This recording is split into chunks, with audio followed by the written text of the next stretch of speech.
શ્રી હરિ બોલ્યા છે, આ દેહમાં રહેનારો જે જીવ છે તે રૂપને જુએ છે અને કુરૂપને જુએ છે તથા બાળ, યૌવન અને વૃદ્ધપણાને જુએ છે.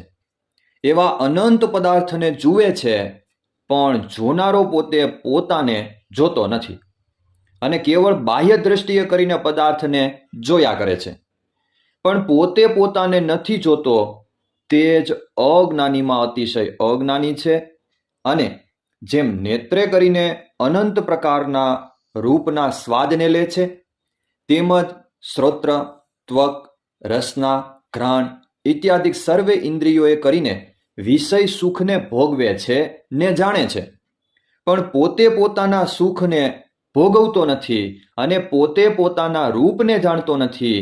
એ જ સર્વ અજ્ઞાનીમાં અતિશય અજ્ઞાની છે, એ જ ઘેલામાં અતિશય ઘેલો છે અને એ જ મૂર્ખમાં અતિશય મૂર્ખ છે અને એ જ સર્વ નીચમાં અતિશય નીચ છે.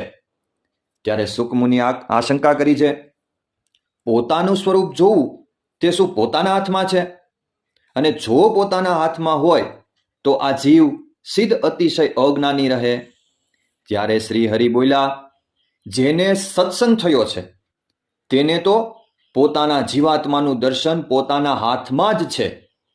અને કે દાડે એણે પોતાના સ્વરૂપને જોયો ને આદર કર્યો ને ન દીઠું.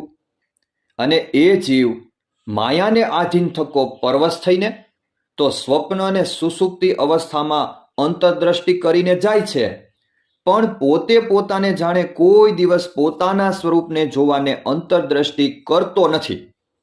અને જે ભગવાનના પ્રતાપને વિચારી અને અંતરદ્રષ્ટિ કરે છે તે તો પોતાના સ્વરૂપને અતિશય ઉજ્જવળ પ્રકાશમાન જુએ છે અને તે પ્રકાશને મધ્યે પ્રત્યક્ષ એવા જે પુરુષોત્તમ ભગવાન તેની મૂર્તિને જુએ છે.